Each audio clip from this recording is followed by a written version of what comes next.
Dua merawat kebebasan. Telaah Humanisme Gunawan Muhammad dan Pramudia Anantatur. Pada mulanya dia adalah seorang anak muda yang diam-diam menulis puisi di usianya yang ke-18.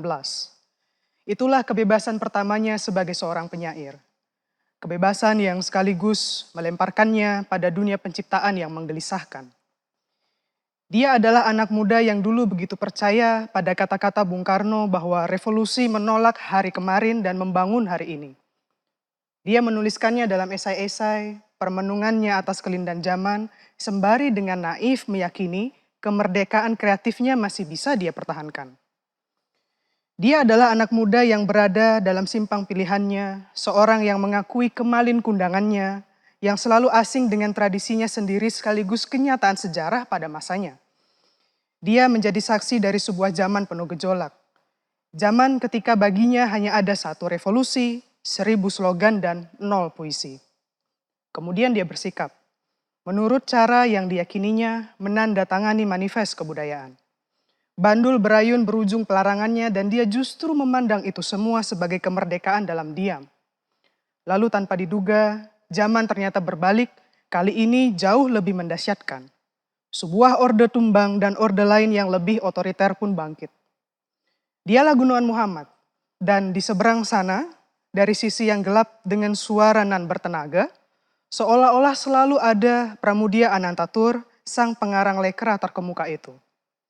Pada medio tahun 2000, kedua tokoh ini berbalas pesan lewat kolom di majalah Tempo.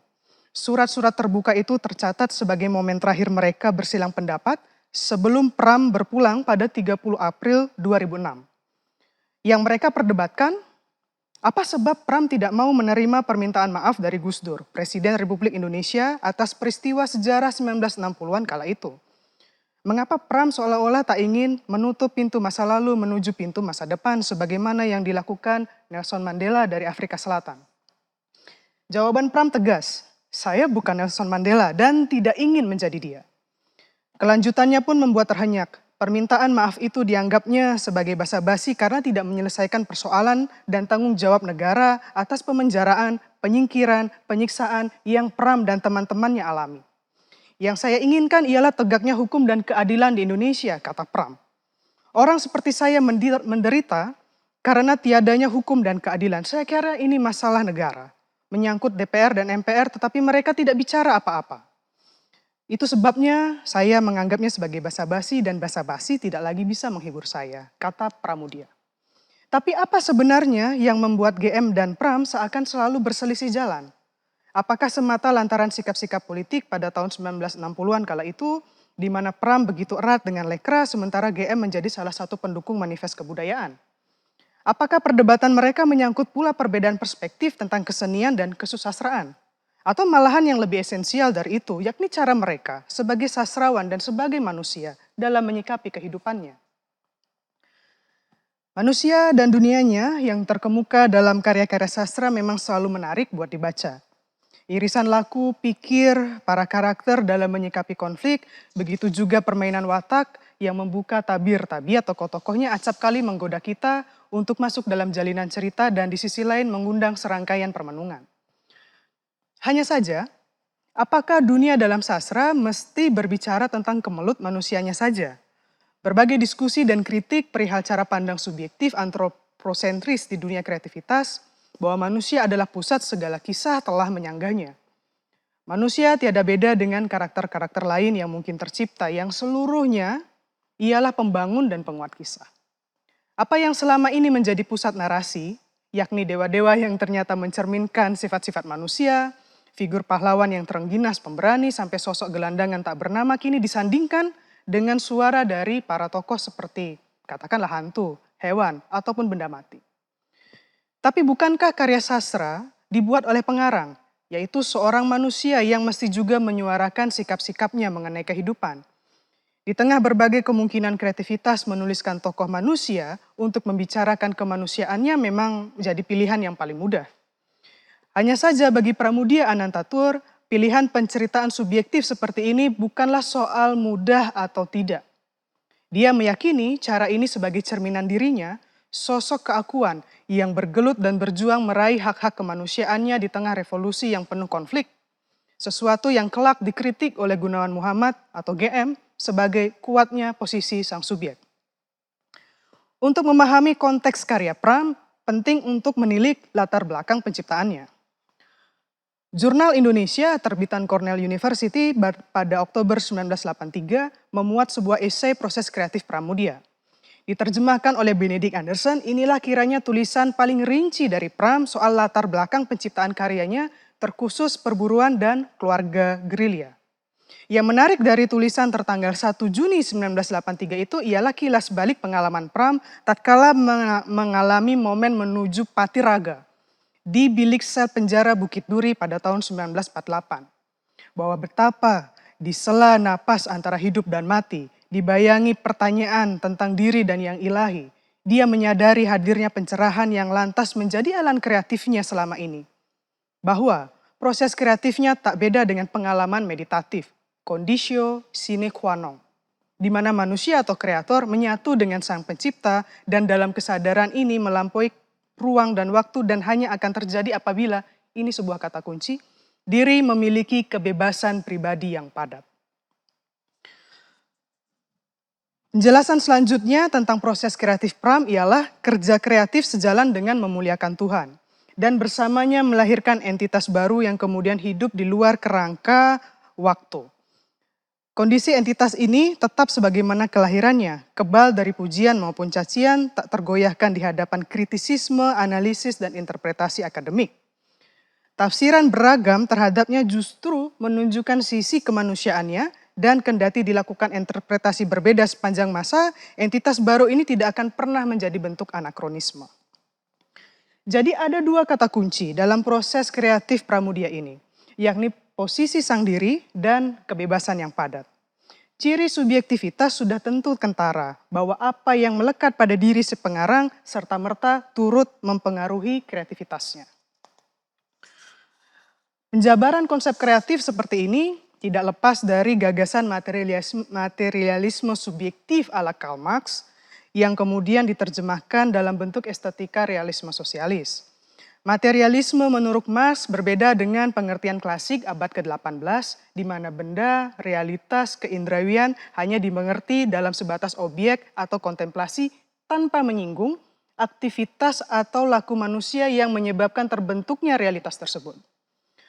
Marx membalikkan sentralitas atas objek ini dengan cara menunjukkan sentralitas subjek, dalam hal ini manusia, yang mengkonstruksi realitas lewat laku dan kerja. Inilah materialisme subjektif yang menerangkan kepada kita bahwa selain objek material, realitas dipengaruhi pula oleh unsur praksis manusia. Kita cermati kata kunci pertama dari proses kreatif Pram, posisi sang diri. Terinspirasi dari sebuah buku Jawa klasik yang dibacanya semasa kanak, Pram mengibaratkan dirinya sebagai seorang penunggang kuda. Sang penunggang tak ubahnya perlambang nalar, dan kuda yang dipacu ialah tubuh dan tenaganya sendiri. Diri ini seolah-olah melaju tanpa terpengaruh sesiapapun atau apapun bersipacu dengan zaman penuh gejolak. Sikap dasar sang diri seperti ini menemukan momentumnya ya dalam hidup-hidup Pramudia yang berkelindan di masa-masa revolusi. Diri manusia menjadi tokoh yang sentripetal dalam dunia kenyataan, rekanan maupun pernyataan yang terus berkembang menjadi napas dalam prosa-prosa karangan Pramudia. Di sisi lain, Gunawan Muhammad melihat kedirian Pram ini dalam tinjauan yang relatif berbeda. Meskipun Pram memosisikan tokoh-tokoh rekaannya dalam polemik revolusi, GM menilai karakteristik mereka relatif berbeda dengan L'Événement à la Badiou untuk revolusi Prancis. Peristiwa dahsyat yang melahirkan subjek penentu keputusan di tengah hal-hal yang sebenarnya tidak dapat diputuskan. Subjek Pram dalam kacamata GM lebih condong ke subjektivitas modern yang otonom. Subjektivitas ini pula menurut GM amat mungkin memunculkan ironi. Peristiwa revolusi yang sedemikian luar biasa dapat memunculkan laku-laku yang melampaui batas nalar, bahkan kontradiktif dengan nilai-nilai kemanusiaan itu sendiri. Keluarga gerilya karya Pram misalnya menampilkan adegan Saaman yang justru dengan siap mengorbankan kemanusiaannya dengan menyaksikan adiknya mengeksekusi ayah mereka yang jadi prajurit musuh. Namun bagi Pram, ini adalah humanisme menurutnya sendiri. Sekali lagi, kemanusiaan yang otonom yang mewakili sikap-sikap personal demi meneguhkan nilai-nilai humanisme yang diangankannya. Bagi GM, menyitir Mikhail Bakhtin, novel menjadi wujud cara pengarang bekerja dengan kepekaan. Bahkan pula kesadaran, di mana tuturannya, nada bicara, sikap, pandangan, dan nilai-nilainya, singkatnya, bahasa, menjadi ekspresi yang nicaya. Apa yang disebut heteroglosia, ini sangat diyakini oleh Gunawan Muhammad, yakni keragaman bahasa dari timbunan pengalaman sosial dan psikologis yang dapat saja menyeruak, didialogkan, bahkan dipertentangkan secara ideologis dan intens lewat karya. Keragaman ini atau heteroglosia ini sejalan dengan persepsi bahasa secara Galilei bahwa di alam semesta tidak ada bintang yang menjadi pusat. Karena heteroglosianya dan kemampuannya merekam tentang berbagai hal, novel menjadi medium yang lebih bebas, sekaligus terukur untuk merepresentasikan masyarakat apa yang dibayangkannya, lengkap dengan unsur-unsur pembentuk ruang sosialnya. Misalnya, kampung, gang, lalu lintas, lampu gas, semuanya benda-benda sederhana yang dikutip oleh Benedict Anderson dalam Sembarang Hitam, karya Mas Marco Kartodikromo misalnya, menggambarkan manusia dan kelompok seperti apa yang digambarkan pengarangnya berikut dunia rinci yang ditinggalinya. Lalu bagaimana dengan novel-novel Fram? Terkait ini, kita menyinggung kata kunci yang kedua, yaitu kebebasan yang padat. Pram menekankan pentingnya subjektivitas pengarang dan sekali lagi menggarisbawahi hasil kreativitas tidak akan tergoyahkan oleh pujian, kritik, bahkan pemberangusan.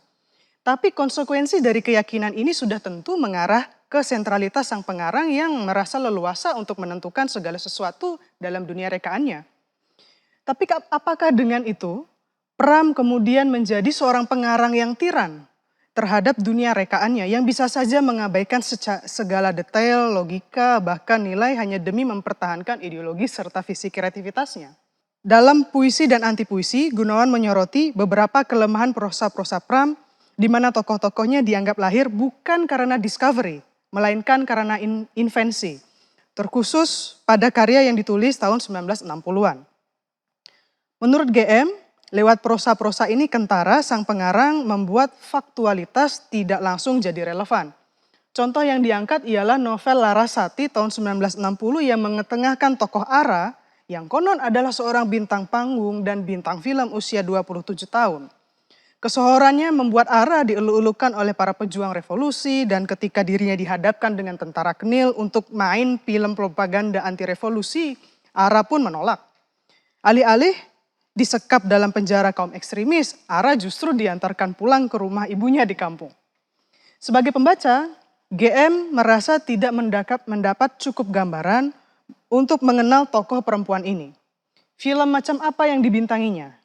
Sejak kapan dia main di dunia panggung? Dan bagaimana relasinya dengan figur-figur yang lain seakan-akan tidak perlu dibincangkan. Sang pengarang seolah mengangkatnya dari ketiadaan, menyuguhkannya sebagai Ara yang tenar tanpa elaborasi latar belakang. Yang penting adalah sosoknya hari ini, sang aku, dan penjelasan lain-lain tidak terlalu diperlukan.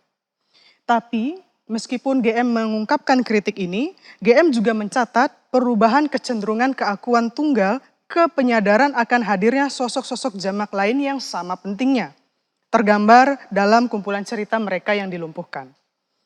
Meski begitu, dasar pramisme menurut GM sama sekali tidak berubah, masih berpusat pada manusia ketimbang pada denyut kehidupan di mana mereka mengada. Kedirian sang pengarang sebagai manusia terlalu kuat sehingga meminggirkan entitas-entitas yang lain. Tapi bagi Pram ini adalah keniscayaan manusia yang hidup dalam kemelut perjuangan di mana diri mesti bertahan dan hidup dan pergulatannya mencerminkan sikap-sikap manusia pada zamannya. Kebebasan yang padat dalam momentum penciptaan Pram agaknya berbeda dengan kebebasan ekspresi pengarang dalam dunianya sehari-hari. Ada masanya ketika keberagaman tidak mendapatkan tempatnya dalam sastra Indonesia. Dan untuk membicarakan ini mau tidak mau kita menyinggung babakan sejarah yang problematik, tegangan polemik tahun 1960-an yang berujung pada peristiwa berdarah pemberangusan kelompok kiri di berbagai daerah. Bagi sebagian kalangan pada masa itu, indoktrinasi demokrasi terpimpin mendorong penggunaan bahasa yang membekukan daya analitis terhadap makna kata. Akibatnya yang langsung bagi seorang penulis ialah menjadi kakunya rentangan ekspresi bahasa Indonesia serta umumnya berpusar pada karakter dan corak yang agresif. GM menyebutkan tidak mudah bagi seorang penyair untuk hidup dalam rangkaian imaji yang konkret seperti itu. Dan kian sedikit sastrawan yang mampu memperlakukan bahasa sebagai sumber avantur dan orisinalitas. Sikap mempertahankan kebebasan berekspresi ini tertuang juga dalam tulisan editorial H.B. Yassin di Majalah Sastra edisi Januari 1962. Berupa semacam pertanggungjawaban redaksi dan pembelaan atas dimuatnya 2 cerita pendek B. Sularto yang kemudian diserang oleh Lekra. Yassin menolak dalam tanda petik penyempitan daerah pengalaman seorang sastrawan. Seperti ternyata dari hasil-hasil kesusastraan yang didasarkan pada slogan-slogan politik dan ideologi semata-mata. Bagi Yassin, hasil penyempitan ini mau tidak mau akan kering dan kerdil seperti yang kita lihat pada zaman Jepang. Tulisan ini ternyata menimbulkan reaksi lebih lanjut. Mulai 16 Maret 1962, Pram membuat sebuah lembar kebudayaan di Bintang Timur bernama Lentera yang menegaskan bahwa cerita B. Sularto tersebut bersifat reaksioner dan penjelasan Yassin telah menunjukkan dalam tanda petik garis politiknya. Situasi sejak itu terus gulung-gemulung membuat keterpilahan begitu kentara antara Lekra dan Manifest Kebudayaan yang kemudian terbentuk. Kendati kalau kita lihat kembali agaknya keduanya sebenarnya mempunyai persamaan juga. Misalnya, pada pengantar Gema Tanah Air, bunga rampai cerita pendek sajak-sajak yang terbit tahun 1942, Yassin tahun 42 sampai 48, Yassin justru menulis bahwa adanya seni realisme sosialis akan memperkaya kesusastraan Indonesia jika ada kesungguhan dan kejujuran pada penganut-penganutnya. Yang bagi Yassin ini adalah kunci segala seni yang murni. GM pun sempat meyakini hal ini sebelum dengan seiring waktu dia menyaksikan betapa realisme sosialis telah kehilangan jiwa dan bertolak menjadi sekedar penggaung slogan dan indoktrinasi yang beku. Rangkaian peristiwa sejarah yang terjadi kemudian telah kita ketahui bersama dan inilah yang menjadi lagi-lagi ironi. Bahwa kebebasan yang padat dari Pram justru tidak terjadi di kedua kubu. Yang satu terbayangi garis politik dan ideologinya, yang di sisi lain serba terancam tuduhan kontra revolusi, sebuah kata yang dapat berujung pada serangan bertubi-tubi. Kuatnya subjektivitas ala Pram dianggap sebagai sebab berjaraknya sang manusia dengan keterangan atau keadaan. Sang manusia atau sang diri selalu dianggap sebagai saksi atau bahkan syarat penting hadirnya kenyataan dan mengubahnya menjadi pernyataan sikap.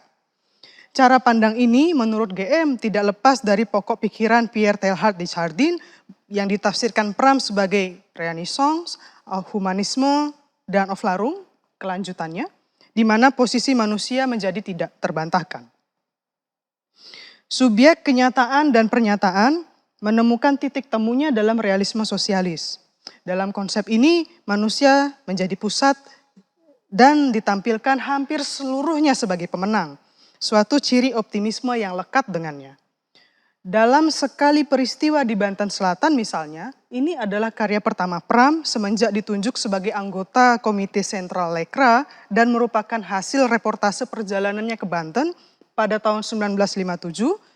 Karya ini pun sebenarnya tidak lepas dari nalar subjektif tadi. Perlawanan kaum tani, prajurit, dan berbagai tokoh lainnya dalam melawan gerombolan DITII dituturkan sebagai peristiwa kebangkitan kesadaran yang berbuah keberhasilan yang manis, lengkap dengan perayaan yang penuh retorika itu. GM mempertanyakan, apakah Pram meniatkan karya ini untuk merekam manusia biasa atau hanya sekedar nuansanya saja? Menurut GM, realisme sosialis tidak menghendaki itu. Dalam realisme sosialis seperti dalam teknologi dan industri, asal adalah proposisi tentang tujuan. Asal inilah yang menjadi asas yang mengontrol dalam arti mengawasi dan menertibkan seluruh proses terjadinya karya.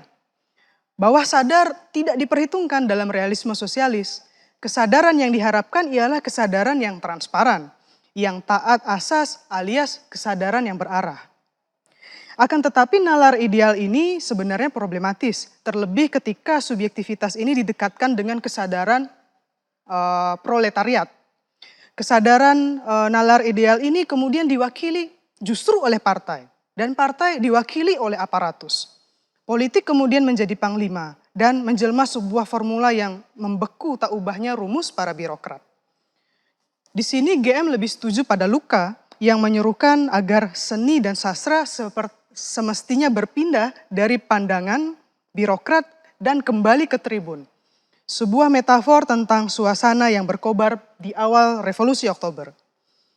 Di tribun itulah seorang revolusioner punya kontak langsung dengan orang ramai tanpa perantaraan kekuasaan lain. Apa yang disiasati Lekra dengan gerakan turun ke bawah sebagai bagian dari upaya menyerap kisah dan masalah rakyat dinilai kurang cukup. Persoalan selanjutnya ialah menghadirkan kembali kenyataan itu dalam bentuk-bentuk yang kuat dan mengena. Disinilah titik problem yang lain. Para sastrawan Lekra pada tahun 1960-an mengikuti Zdanov, sang pencetus realisme sosialis, terlanjur merapatkan. Ya, bukan hanya isi tetapi juga bentuk. Sesuatu yang menurut Pablo Neruda, sang penyair sosialis itu dianggap sebagai pengerasan yang gawat dari kebudayaan sosial dan lupa bahwa revolusi berlangsung sebagaimana dinamis dan hidup. Luca menyebutnya optimisme formal, kosong, birokratis, yang pada awalnya memang kelihatan sosialis namun sebenarnya mati, hampa ide, tak berguna dan tak efektif baik secara estetik maupun propaganda. Lebih jauh, Gunawan Muhammad menambahkan bahwa ada yang tidak ditilik oleh teoretikus realisme sosialis termasuk oleh Pram, bahwa begitu tujuan penulisan telah menjadi prinsip dan proses kreatif menjadi instrumennya, maka sebenarnya sang subjek itu telah menjelma objek.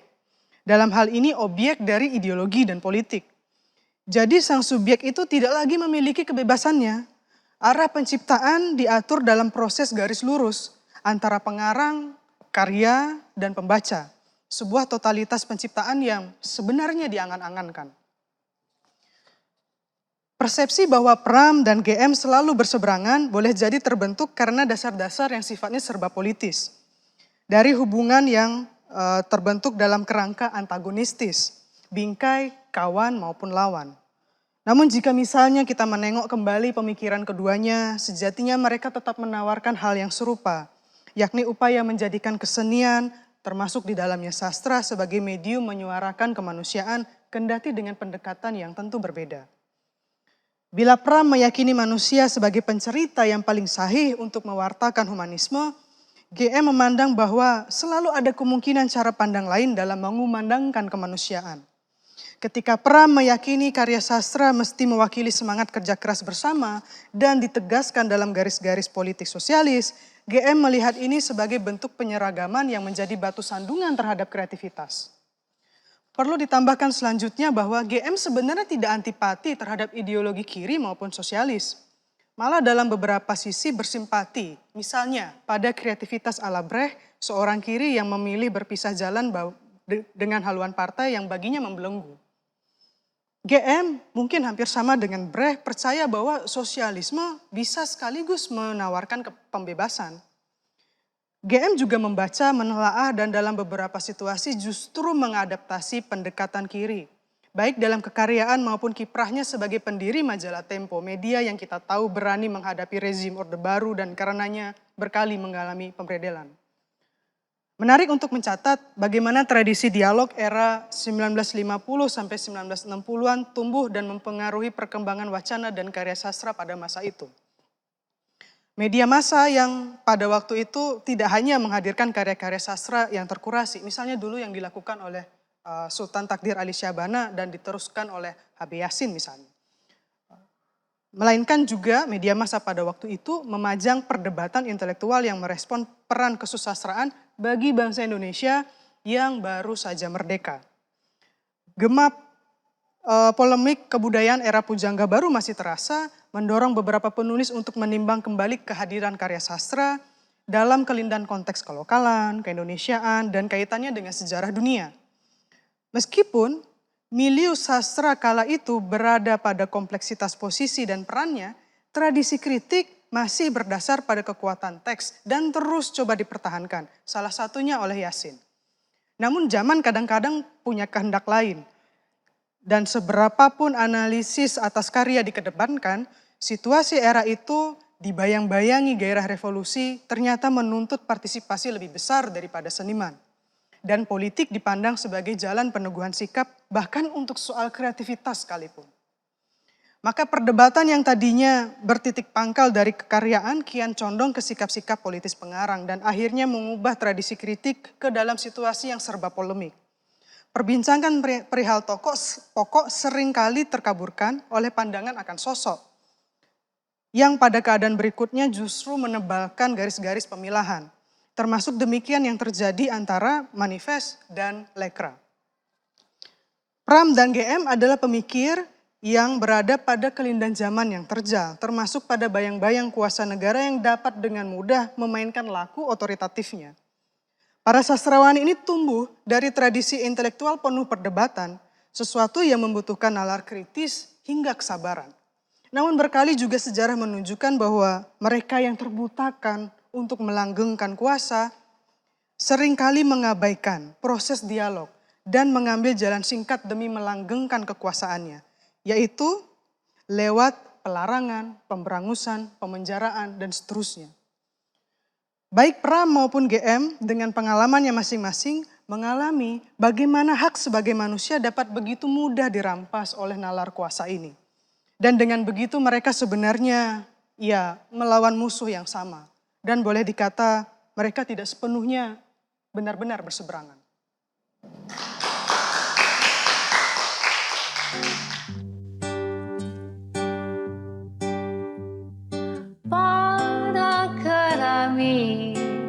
Tanpa nama itu, kulihat kembali wajahmu. Mataku belum tolong ternyata untuk sesuatu yang tak ada. Apa yang berharga pada tanah liat ini selain separuh ilusi, sesuatu yang kelak datang dan kita membikinnya abadi.